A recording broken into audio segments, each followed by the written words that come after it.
പ്രിയപ്പെട്ടവരെ, ദൈവത്തിൻ്റെ കൃപാവരം നമ്മളിലേക്ക് ഒഴുകിയെത്തുന്ന പുലർകാല വിചിന്തനം.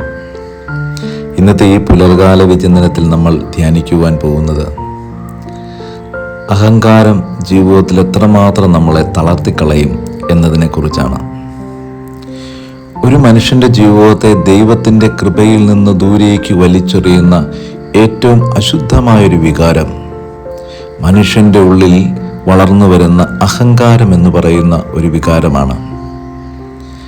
ഏതൊരു മനുഷ്യനാണോ അഹങ്കാരത്തോടുകൂടെ ദൈവസന്നിധിയിലോ മനുഷ്യൻ്റെ മുമ്പിലോ നിൽക്കുന്നത്, നിശ്ചയമായും ആ വ്യക്തി അവൻ്റെ ജീവിത പഥങ്ങളിൽ നിന്ന് വലിച്ചെറിയപ്പെടുക തന്നെ ചെയ്യും. നിന്റെ ജീവിതത്തിൽ എന്തെല്ലാം കാര്യങ്ങളുണ്ടോ അവിടെയെല്ലാം ദൈവത്തിൻ്റെ കൃപാവരം നിന്നിൽ കടന്നു വന്ന് നിന്നെ പ്രശസ്തനാക്കുകയോ ബലപ്പെടുത്തുകയോ ചെയ്യുന്നില്ല എങ്കിൽ നീ ശൂന്യനായും നിൽക്കുന്ന മനുഷ്യൻ മാത്രമാണ്. അതുകൊണ്ടാണ് തിരുവചനം ഇപ്രകാരം നമ്മളെ പഠിപ്പിക്കുന്നത്: നീ കർത്താവിൻ്റെ കരങ്ങൾക്ക് കീഴെ താഴ്മയോടെ നിൽക്കുക, തക്ക സമയത്ത് ദൈവം നിന്നെ ഉയർത്തും. കർത്താവിൻ്റെ കരങ്ങളുടെ കീഴെ താഴ്മയോടെ നിൽക്കുന്നവനെ തക്കതായ സമയത്ത് ദൈവം ഉയർത്തുമെന്ന് പറയുമ്പോൾ, നിനക്ക് വേണ്ടത് വേണ്ട നേരത്ത് നൽകി നിന്നെ ജനപദങ്ങളുടെ മുമ്പിൽ ഉയർത്തിപ്പിടിക്കുവാൻ നിന്റെ ദൈവത്തിനൊരു പദ്ധതിയുണ്ട്. ആ പദ്ധതി പ്രകാരം ജീവിക്കുവാൻ ശ്രമിക്കുന്ന മനുഷ്യനെ കർത്താവ് ഉയർത്തും. പ്രിയപ്പെട്ടവരെ, അപ്പോസ്തലന്മാരുടെ പ്രവർത്തന പുസ്തകത്തിൽ നമ്മൾ ഇപ്രകാരം വായിക്കുന്നുണ്ട്: ഒരു ദിവസം ഹെരോദോസ് ഇങ്ങനെ ജനങ്ങളുമായിട്ട് സംഭാഷണം നടത്തിക്കൊണ്ടിരിക്കുകയാണ്. അപ്പോൾ ജനപദങ്ങളുടെ ഇടയിൽ നിന്ന് ഒരു മനുഷ്യൻ എഴുന്നേറ്റ് നിന്ന് അദ്ദേഹത്തോട് പറഞ്ഞു: അങ്ങയുടെ സ്വരം കേൾക്കുമ്പോൾ ഏതോ ഒരു ദേവദൂതൻ ഞങ്ങളോട് സംസാരിക്കുന്നത് പോലെ ഞങ്ങൾക്ക് തോന്നുന്നു. രാജാവ് ഇത് കേട്ട് ആനന്ദത്തോടുകൂടെ നിന്നിരുന്നു.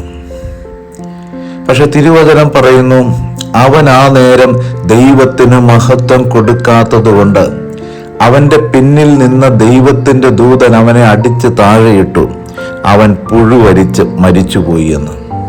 എൻ്റെ പ്രിയപ്പെട്ടവരെ, നിന്റെ ജീവിതത്തിൽ ഒരു നന്മ നിന്റെ ജീവിതത്തിൽ ഉണ്ടെന്ന് മറ്റൊരാൾ വിളിച്ചു പറയുമ്പോൾ പോലും, ഒരാൾ നിന്നെ മുഖപ്രശംസ നടത്തുമ്പോൾ പോലും, നീ വിനയത്തോടുകൂടെ ദൈവത്തെ സ്മരിക്കേണ്ടത് അനിവാര്യമാണ്.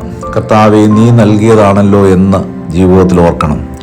അതല്ലാതെ ഏതെങ്കിലും ഒരു മനുഷ്യന്റെ പ്രശംസ ചെയ്യുന്നത് കേൾക്കുമ്പോൾ പോലും നീ നിന്നെ തന്നെ ഒന്ന് അഹങ്കരിച്ചിരുന്നാൽ ദൈവത്തിന്റെ ദൂതൻ നിന്നെ തല്ലി വീഴ്ത്തും. തിരുവചനം വളരെ വ്യക്തമായിട്ട് പറയുന്നതാണ്. അതുകൊണ്ട് നിന്റെ ജീവിതത്തിൽ ദൈവവുമായിട്ട് ബന്ധപ്പെടാത്ത ഒരു കാര്യവും ഉണ്ടാകരുത്.